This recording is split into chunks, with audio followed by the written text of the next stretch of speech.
Oh, vegans.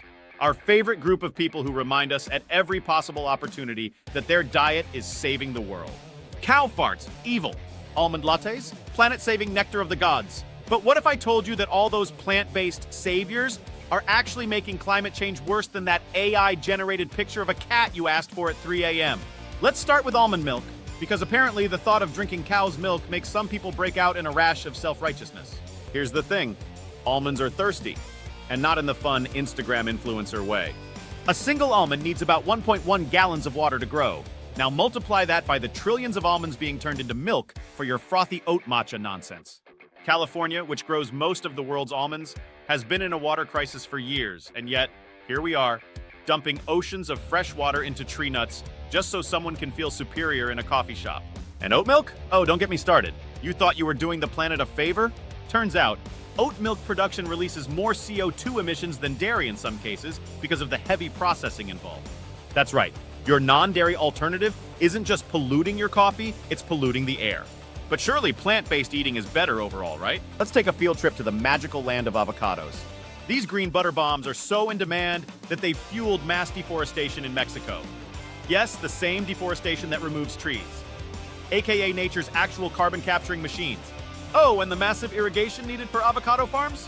It's drying up entire regions, leading to, you guessed it, more climate disasters. Meanwhile, AI is getting roasted for consuming water when running prompts, but guess what? The water usage for AI-generated images is laughable compared to what it takes to supply one vegan with their weekly haul of tofu, almond-based yogurt, and cashew cheese. Oh, but please tell me more about how my choices are ruining the world. And we haven't even gotten to soy. Oh yes, soy, the lifeblood of the vegan diet. Well, I hate to break it to you, but soy farming is a major driver of deforestation in South America. You know that whole lungs of the planet thing? Slashed and burned to make room for soy crops. And while some soy is used for livestock feed, let's not pretend your organic tempeh habit isn't part of the problem. At this point, you might be thinking, okay, but surely veganism still has less impact than eating meat. Not so fast. If you're relying on heavily processed plant-based foods, you might actually be creating just as much environmental damage as someone who eats locally sourced, pasture-raised meat. Ever heard of Beyond Meat? That fake burger that requires industrial processing, packaging, and transportation that rivals traditional beef in emissions? Yeah, it's almost as bad as just eating a regular burger, except without the deliciousness. So what's the solution? Look, we're not saying go out and adopt an all-steak diet, though honestly you'd probably enjoy life a little more. But here's the truth bomb. Vegans aren't the enemy.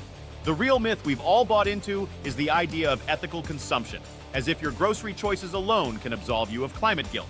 Hate to break it to you, but there's no such thing as a carbon-neutral oat cookie. Every bite, every sip comes with a cost. And while trying matters, the real damage starts when you slap a self-righteous gold star on your smoothie and pretend you're single-handedly saving the world. If you actually want to help the planet, stop worshiping the almond milk industrial complex, eat locally when you can, waste less, and maybe, just maybe, accept that not every animal product is a villain in a cow suit. And if this video made you rethink that overpriced oat milk latte, do us a favor. Hit that like button, comment your angry vegan rebuttal below, and subscribe to the Debunkers for more hard-hitting truths. Oh, and don't forget to share this with your vegan friend. They'll love it.